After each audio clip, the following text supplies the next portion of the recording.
Good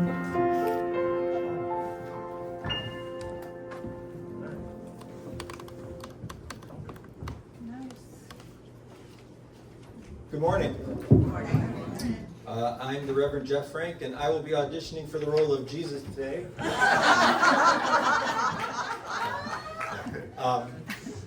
My mom made this for me. My wife said to me, because I've done services in this sanctuary when it's been like an oven. I've done others in my black robe, which is velour and black, so it absorbs heat. And Dawn said, you know, maybe your mom's really good at sewing. Maybe you should have a linen robe that you can wear in the summer. And like, that's a good idea. And then when Alexa told me it was going to be 87 degrees today, I'm like, okay, I'm going to do it.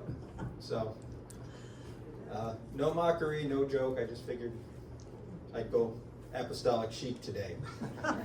Anyway, as I think you all know, I am the minister of St. Paul's Universalist Church in Little Falls.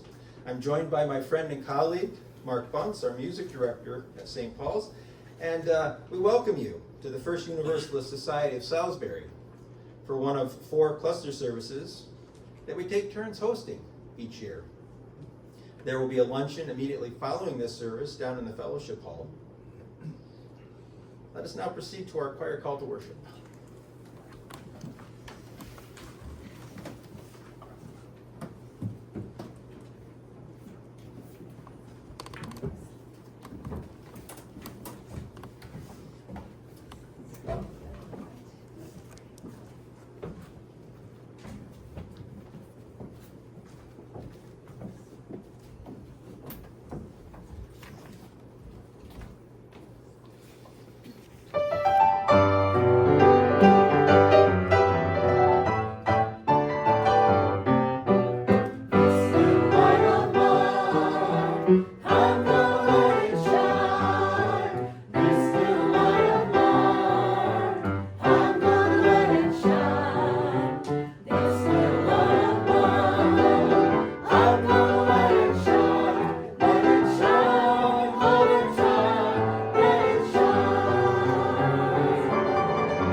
I open our service with the words of Harper Lee, author of To Kill a Mockingbird.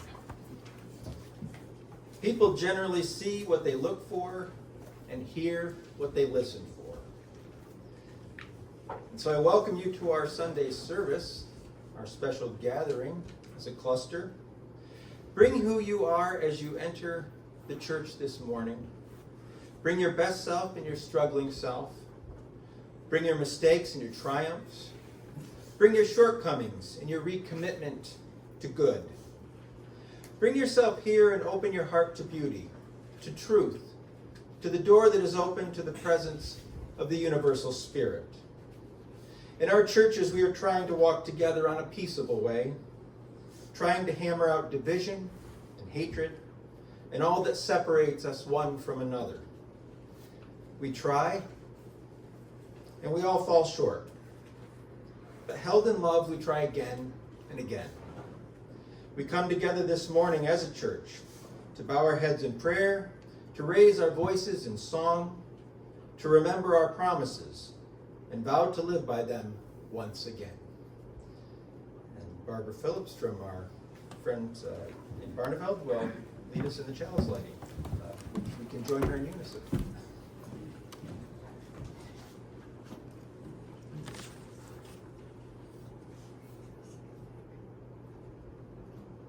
There's no trick.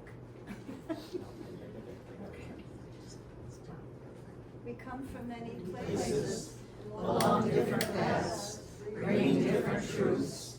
We come with different histories and different realities, and yet we come together as one people, with faith that we can use our differences to heal ourselves and each other, to bring wholeness to a fractured world. We come seeking to find community, to find acceptance of who we are. In this place we may find others who are much like us, and others who are much different. May our lit chalice remind us that we are a people taught by different stories, with many voices, but always one people, working for a world where love creates justice, and justice gives birth to peace. And our opening hymn is number 347.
Now at the time for sharing joys, sorrows, or concerns. Anything that anyone would like to share with the cluster, with their local congregation? Anything at all? Yes, Leah. Yes, most of our own cluster are aware that a family, Serenity's family, was illegally evicted. And as a result, 4 special needs children, 9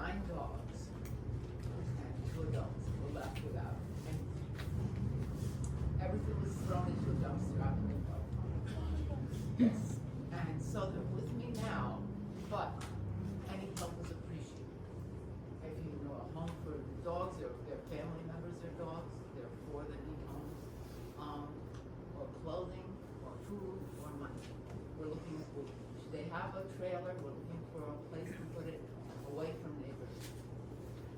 Anyway, prayers, whatever. Okay, thank you. Jeff, as everyone knows, my family lost their home 5 or 6 years ago.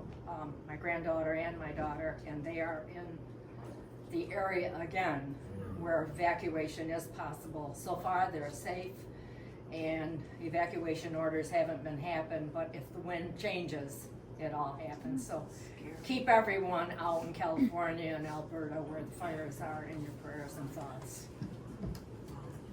Polly Knapp, with Polly Kuivka, is a lifetime member of this church, and she's in very poor health. They've called in hospice, and I talked to her sister yesterday, and you know, she's doing as well as can be expected, but it's touch and go. So prayers for Polly.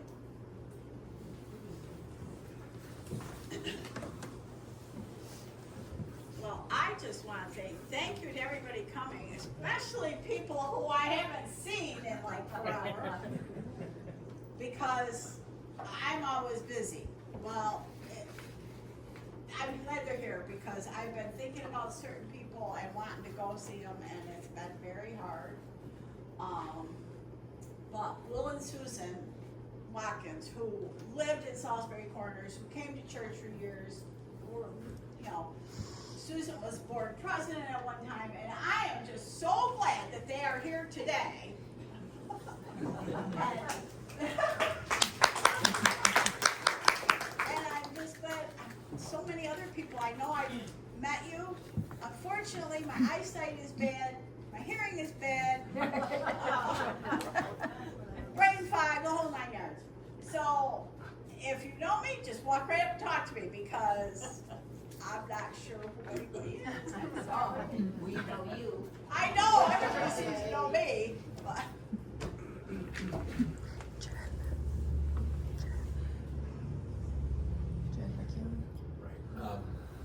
Dawn reminded me, a friend of hers, colleague that she used to work with, very private person.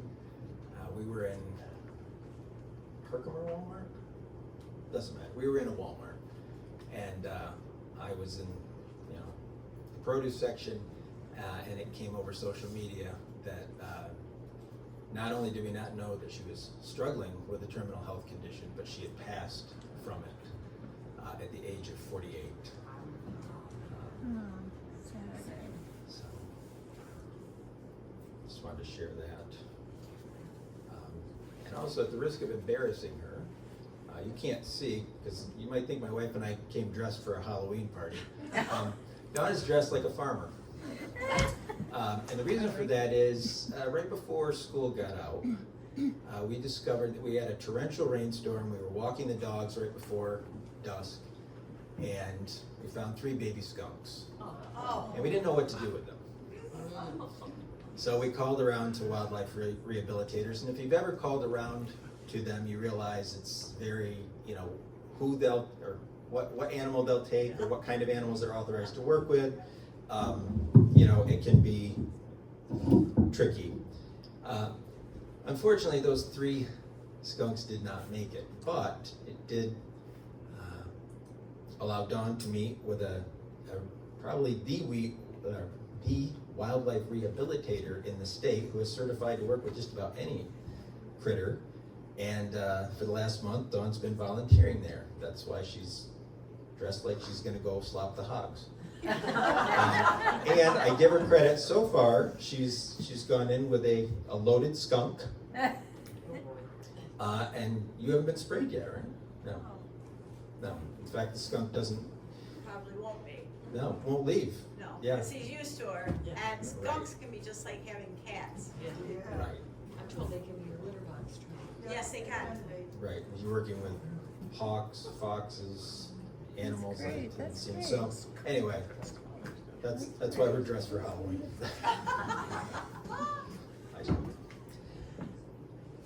Anyway, I'd like to invite you to now join me in a time of prayerful meditation. I'm going to do this. I didn't run it by him, but Mark, if you could bring us in with chimes after a moment of silence.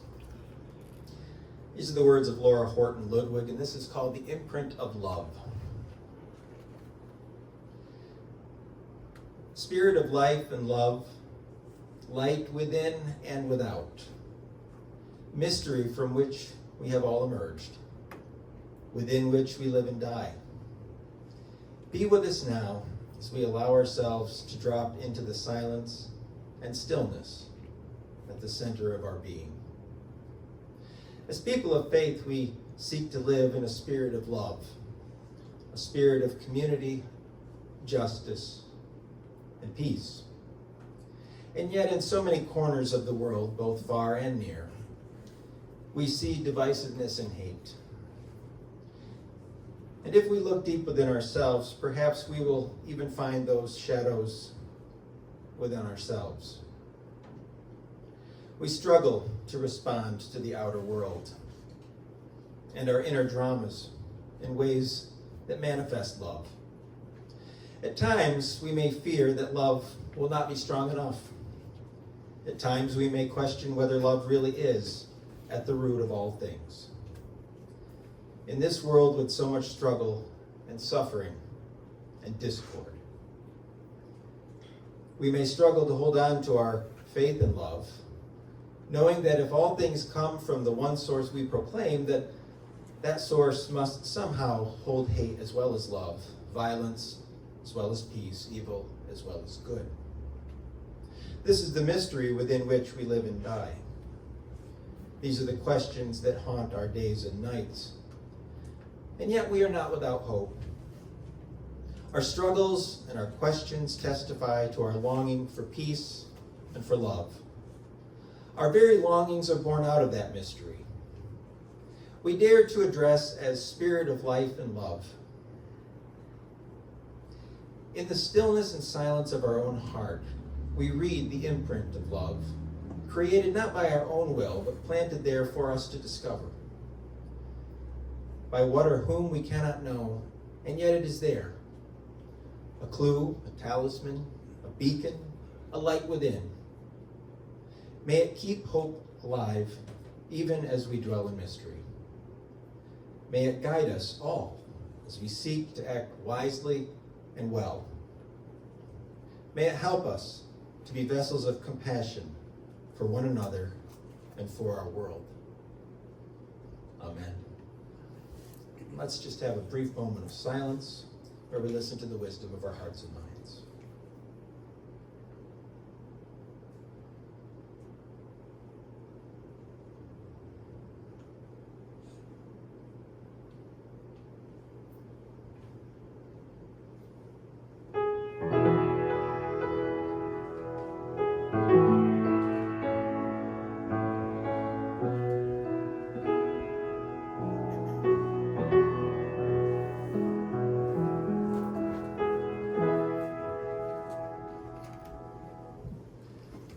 We will now give and receive the morning offering to support the work, the wonder, and the witness of this church.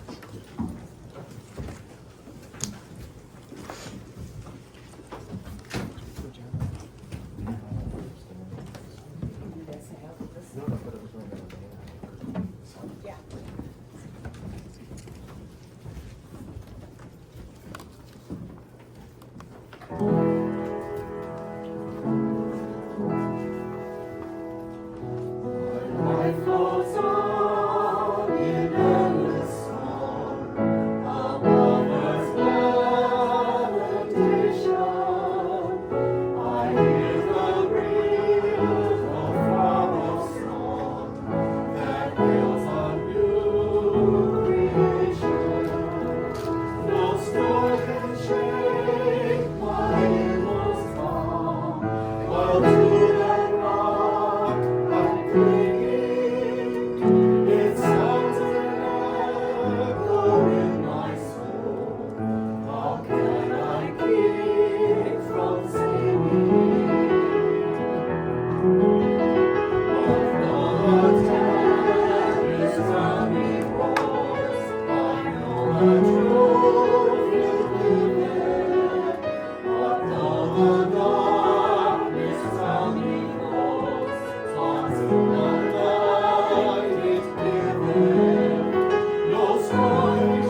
everybody hear me okay? Okay. Oh goodness. This is like a concert. Dawn and I went to see Bach and the Beatles with a string quartet the other night, and there was this empty chair in front of me that someone had reserved, and I'm thinking, that looks like the sweater of, like a nice, kindly senior citizen. Well, it was a guy taller than me, so, depending on whether I looked through my left eye, I saw the whole quartet, or, through the other eye, I saw 3 of the 4 of them. So that's what I'm doing as I look down through the mic here. So bear with me. This is originally called Bridging the Divide, but as I thought back, and I'm going to try to bridge the divide by the end, but perhaps it would be more appropriate with the title I gave it, which is Navigating the Divide. The American Psychiatric Association, in a recent poll, found that 70%, or nearly 3/4 of Americans, reported feelings of heightened anxiety about current events. Breaking that down a little, 43% of adults say that they feel more anxious than they did last year. The 3 highest causes of this anxiety were, in order, the economy, the 2024 election, and gun violence. I was not part of that poll, but I can identify. Following the recent assassination attempt on former President Donald Trump, internet searches for the term Civil War II skyrocketed. Yes, there were calls for unity from our politicians, but these seemed at best token efforts in light of the ongoing divisive partisan rhetoric that followed. Most of us, if not all of us, I think, going back to our grade school days, we're taught that when people have differences, they talk it out. They reach a compromise. Problems could and should be solved peaceably. Every morning in school, we would recite the Pledge of Allegiance. And despite what some in the media may report, working in a school 10 months out of the year, I can assure you that they still recite the Pledge of Allegiance. It says that we are one nation indivisible. But are we? I often feel as though I'm living in at least 2 different Americas with 2 different perspectives, 2 different realities. Now, statistically, the majority of Americans are centrist or moderate in their views, but you sure wouldn't know it. Our news cycle and social media seem driven by strong, conflicting opinions. You almost always see one pundit pitted against another with an opposing viewpoint, and the more divided they are, the better. It's good for ratings. Centrist, moderate, boring. Issues such as abortion, gun rights, income inequality, voting access, gender equity, climate change, and on and on and on divide us all. Are we headed for a second civil war? Sometimes I feel like I'm living in a chapter that kids in the 2050s or 60s will be learning about someday in their history classes. Are we doomed to descend into ever sharper divisions of tribalism and partisanship? Or is there any hope for the future? And that's what I'd like to focus on today. And I'm going to conduct a little bit of an experiment with you. I'm going to share a few concepts from social psychology, and then end, hopefully, with some tips for bridging the gap. We like to think of ourselves as mostly rational human beings. But if we look deeper, the truth is that we are also emotional, irrational, unconsciously self-focused human beings. There are a number of psychological and neurological reasons why we have a hard time agreeing on some issues. Certainly not all issues. For example, people may disagree on favorite pizza toppings. The whole thing about pineapple on pizza amuses me to no end. The correct answer is yes, it is allowed on pizza. but some of you want to martyr me for saying that. Okay. Or which grocery store you prefer, or brand of vehicles or appliances. It was a tough sell, but Dawn finally convinced me, cast iron cookware is the way to go. I just thought it was weightlifting and a lot of extra scrubbing, and always got to make sure it's dry. But she sold me. But those are personal preferences. What I'm talking about when I say differences are core beliefs. The ideas that we place strong or great value in. They usually develop in childhood and grow stronger with life experiences. Core beliefs differ from what I guess you'd call standard beliefs in that they tend to be rigid and flexible, often emotionally charged, and very sensitive to being challenged. Let me give you some examples for you to mull over to see the differences. Many of us were taught that George Washington, founder of our country, that his dentures were made of wood. That turns out to be false. He had a set of dentures that were a combination of gold, lead, and ivory. Okay, big deal, you think. I can believe that. But what if I also told you that George Washington had a set of dentures that were made up largely from the teeth of slaves, of which he owned 300. And they didn't, wait until they had passed before they took those teeth out when George needed extra teeth. That might produce a different reaction inside of you. The idea of the father of our country owning and exploiting slaves may not be compatible with the man we were taught to venerate and hold in high esteem. It's the leader of our republic at its beginnings, a true American patriot, the template of the true American patriot. Keeping the experiment going, I'm going to share some more information with you. And as I do, don't think about it, feel about it. See what your instinctive emotional reaction and level of openness to them are. Earlier I talked about the Pledge of Allegiance. It was written by a socialist, Francis Bellamy. There's a plaque about him on the front of the Baptist church next to my congregation's church in Little Falls. Bellamy referred to himself as a Christian socialist because he felt that socialism was most in line with the teachings of Jesus. Despite being Christian, he was not the one that put under God into that pledge. That was added in 1954.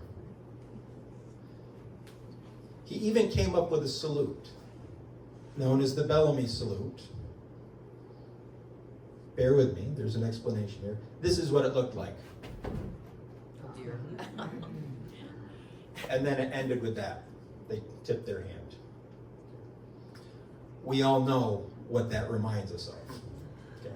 But that, keep in mind, he came up with that salute before all of that happened in Germany. Thus why we changed it to this.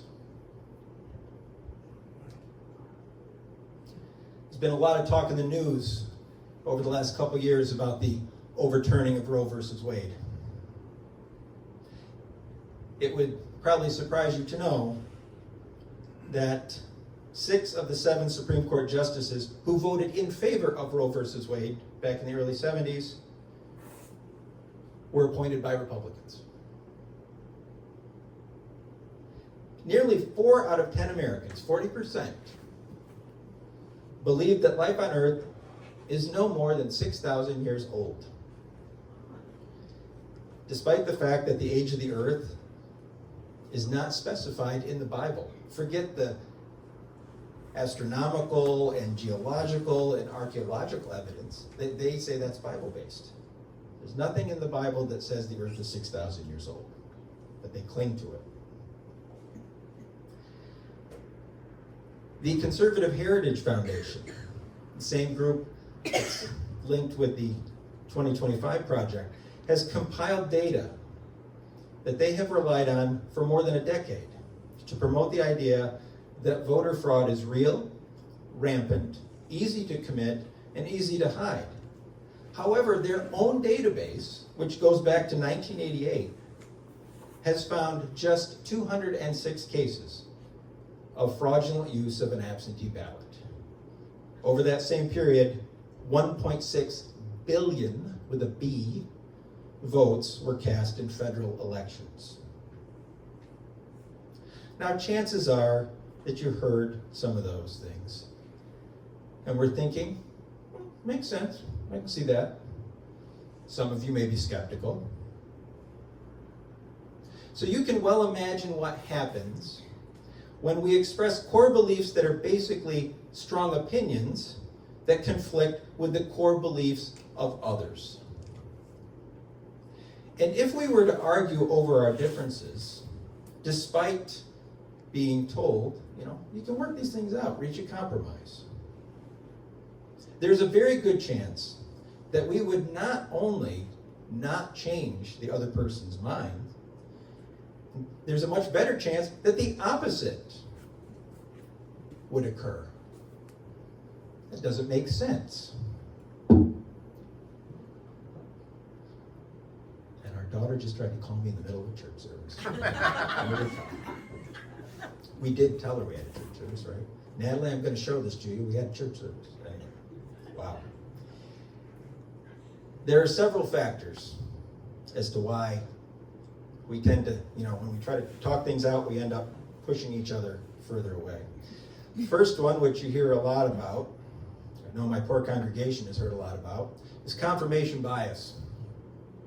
This is a phenomenon in which we tend to be open to ideas that agree with our existing beliefs, while overlooking or disregarding ideas that conflict with them. So, for example, say that you believe that illegal immigration hurts our economy. If I were to show you data about American workers losing jobs to illegal laborers, you would say, aha, there's proof. But if I also showed you evidence that those same illegal laborers contribute to taxes and Social Security in a system that they can never use. So they're putting money in, but they can't take the money out. You might downplay the positive economic impact of that because it doesn't fit the pre-existing belief. We do this all the time for matters big and small. If you don't believe me, we all know there are television networks that tend to endorse one view or the other. Sit for an hour and watch a network that represents a view very opposite of your core beliefs. Measure your blood pressure and try to feel the confirmation bias. Just feel it, because you will. Another phenomenon that makes it hard to have civil discussion is called the backfire effect. And here's how it works. Again, you'd think, when your beliefs are challenged with facts, you alter your opinions to take in that new information. But the reality is that when your deepest convictions, not pineapple on pizza, but when your deepest convictions are challenged by contradictory evidence, your pre-existing beliefs get stronger. So it links to confirmation bias. So trying to change the other person's mind, in effect, backfires. Why would that be? It turns out that when we are exposed to an idea that is very much the opposite of our beliefs, on a neurological level, okay, brain chemistry, our brains respond very much the same as if we are under physical attack.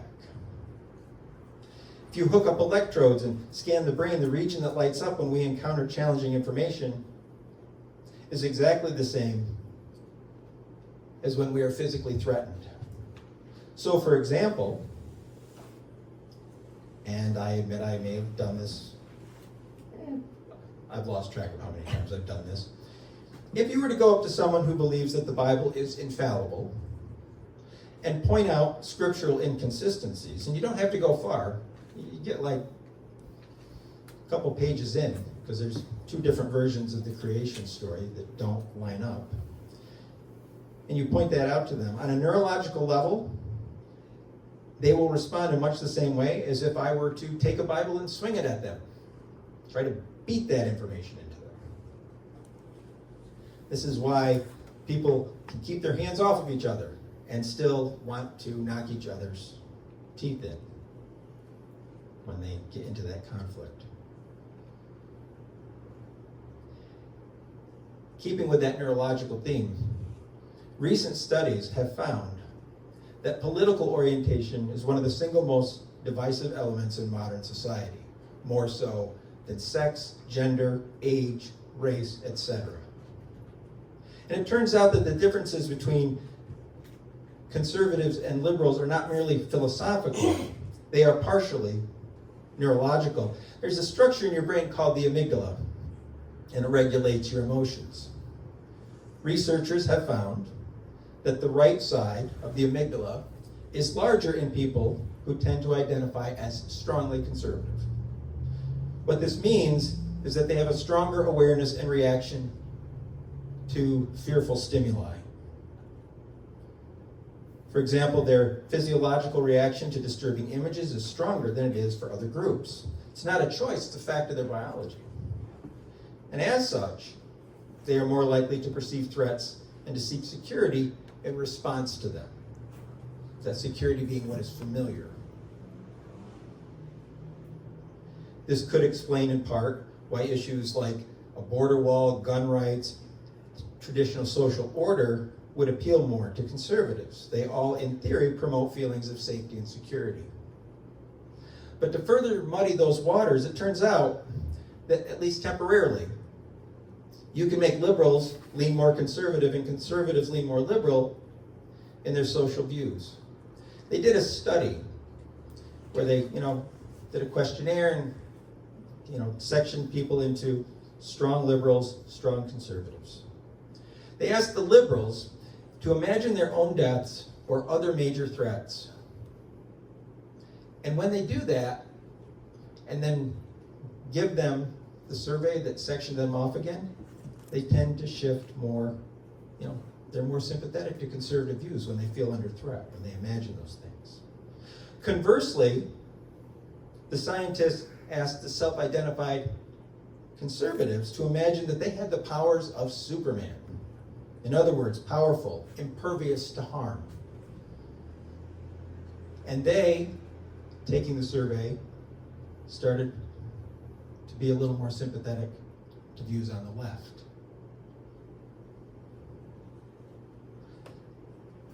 Another pitfall in sorting our differences is the availability heuristic.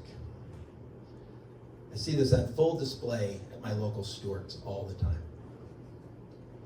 We like to think that in the age of mass media and the internet and whatnot, that our opinions are formed based on a combination of statistics, multiple sources of information. It's the age of information, after all. The truth, however, is that we are far more likely to believe something is commonplace if we can find just one example of it, and less likely to believe in something we've never heard or seen before. Remember back in the 80s when Ronald Reagan talked about that welfare queen? The one taking advantage of the system? Turned out she wasn't real. But think of how that narrative has permeated our culture in the last 40 years. I see the resentment, both as a minister, as a community member, as a school psychologist, toward people on public assistance. Now, welfare fraud turns out to be pretty rare, but you wouldn't think so. Conversely, say you hear a story that links sausage, no pun intended, to colon cancer. If you think sausage is really delicious and you don't personally know anyone who has colon cancer, you're still going to eat sausage. Remember how the pandemic was going and some of us were resistant to getting vaccinated because, I had a friend or I knew someone who had received it and had adverse effects. Statistically, that was unlikely. But the thing is, and this kind of sums it up, we don't think in numbers and statistics. That's why we tend, you get all these experts and these scientists and they get their charts out and it's like, why don't more people believe them?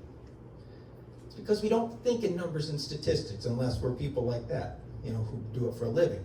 We think in examples. We think in stories. That's why your neighbor who you get along with just fine can seem fact resistant, or maybe you can seem fact resistant, depending on the topic. If you've ever been debating a topic with someone and you say something like, well, studies have shown X, Y, and Z, and they respond with, yeah, well, then how come they had that one person on the news who da-da-da-da-da? That's the availability heuristic. The last one I want to touch upon is the Dunning-Kruger effect, which is named for the scientists who first studied it. This theory basically says that people are not aware of what they don't know about a given topic. And as a result, they tend to overestimate their knowledge about it. In other words, they think they know more, sometimes a lot more, about something than they actually do. So they think they know, but they don't know how much they don't know, which makes them think they know more, if that makes sense. They overestimate their knowledge. And that can apply to politics, religion, science, sports, what have you. Let me give you some real life examples. There are infectious diseases such as the measles making a comeback because people are convincing themselves that vaccines do more harm than good. Think about the weather. All the predictions or supposed know-how people have based on nothing more than speculation and vague memories of previous years. Walk into a diner or a Stewart's and just listen to some of the conversations people are having, expressing their opinions with a confidence that they don't even know they shouldn't have. Anytime you find yourself feeling, and this is becoming more and more of a thing in our culture, I find, anytime you find yourself feeling that you're right, even though you don't actually know what you're talking about, and you don't know that you don't know, so do you know? But you're feeling that you're right. This crazy notion we've developed that our feelings are somehow just as valid as our facts. That's one of the things that's really hurting our society, in my humble opinion. Okay? That, it doesn't matter all the stats and the figures and the facts. It's like, you feel that that's wrong. So, equal footing. I saw, if I was at St. Paul's, I'd have the screens up, but I saw this wonderful political cartoon showing this. I don't even know if it was political. It showed two people arguing, and they were obviously mathematicians. And the one that's like jabbing his finger in the face of the other has like 2 + 2, 2 times 2 and whatnot. Basic, simple math. And he's giving what for to the other guy, and within his profile are like formulas I can't even recognize. So all of these phenomena, and there are many, many others that I did not mention because you didn't want to sit here for 3 or 4 hours, are out there. And they don't exist in isolation. They can overlap. They can influence one another. With all that going on, you can well imagine how our tendency to filter information based on what we already believe, combined with brains that are hardwired to protect us from conflicting information, and evaluating information based on feelings because we're often aware of unaware of our own ignorance, can make it really hard to have a productive discussion about highly divisive issues. Given these factors, is it all that difficult to see a group of people with views that seem alien to our own and wonder how, right? How? Dawn and I have this discussion all the time. How can they think that? What are they thinking? And, my poor wife doesn't like to hear this, but I'm like, you know what? They could watch us and they would be thinking the same thing about us. How do they think what they think? Why would they come to those conclusions?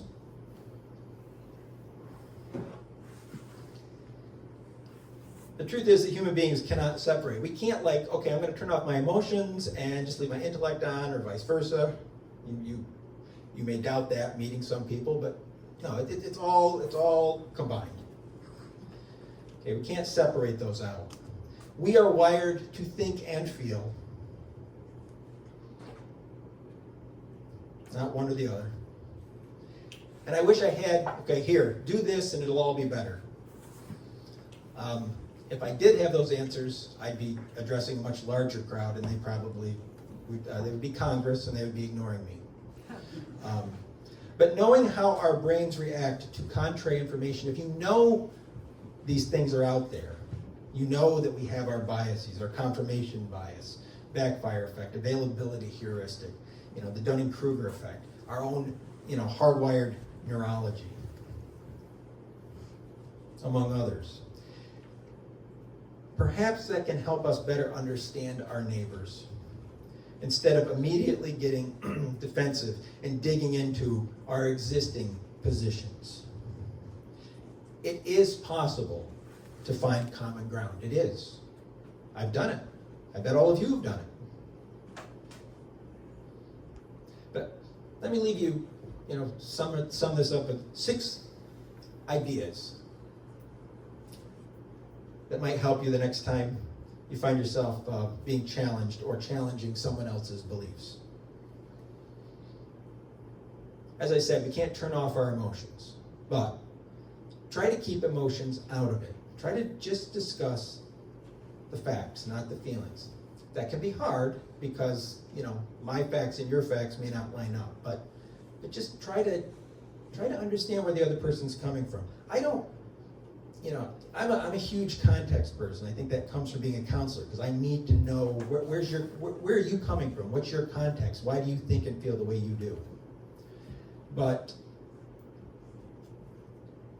you don't have to agree with them, but you can understand their life journey and their stories and why they think and feel the way they do, as compared to, just like you could point to the ones, that make you who you are and why you think and feel the way you do. It's been in vogue for the last few years to engage in personal attacks, at least some folks. Try to avoid that. It's like, well, you're stupid if you think that. You're delusional if you think that. What are you smoking? I have said all of those things, I admit it. Absolve me, please. But the bottom line is, nobody likes to be made to feel wrong or bad or stupid. Okay, that is not the way to get through to people. They're just going to dig in more. Think about if people make you feel stupid. Are you inclined to oh, you know what, you're right.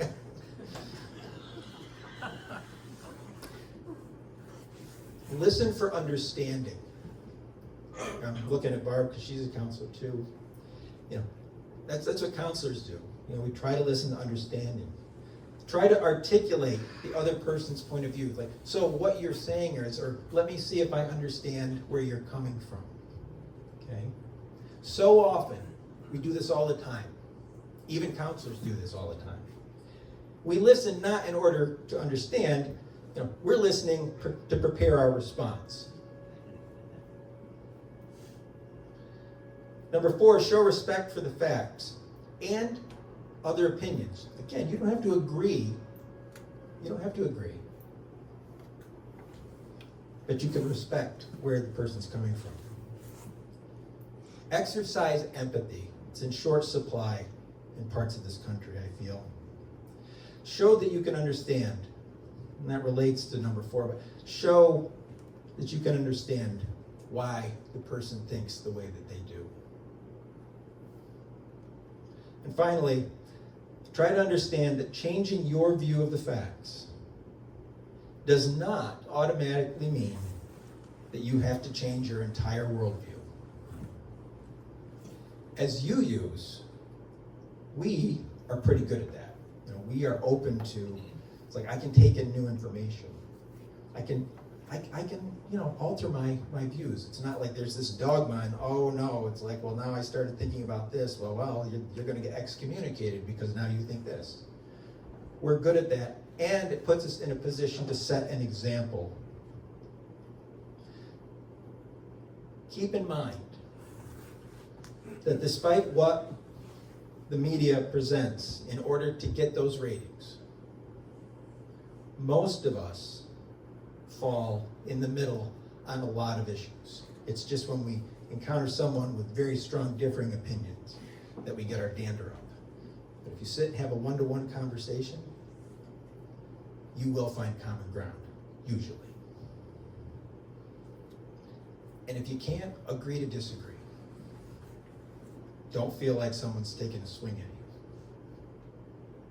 Because we will disagree. We have disagreed. Human beings have been disagreeing for thousands of years, often violently. But we're still here. And we are much more alike than unalike. Not only as Americans, but as just human beings who occupy this globe. As a species, we are resilient and adaptable, and more often than not, when the chips are really down, we are there for one another. And maybe that will be ultimately our saving grace. I guess my time's up now. May it be so. Our closing hymn is number 128.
Stay right there, this won't be long.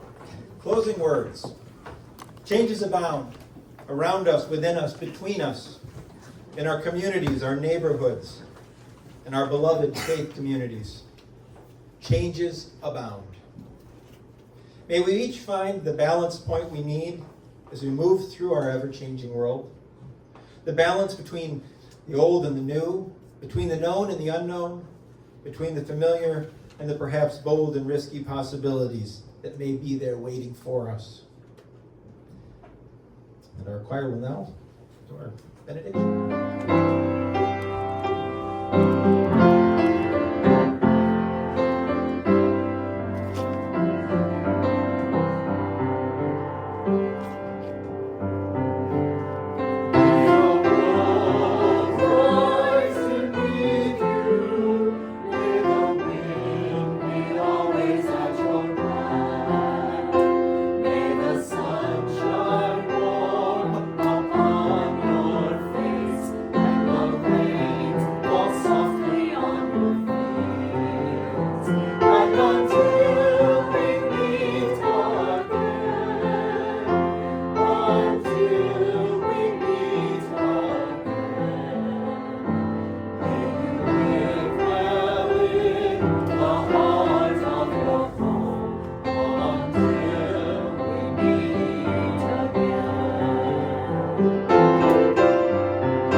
Melissa Bartlett of our Utica Friends will lead us in the extinguishing of the chalice.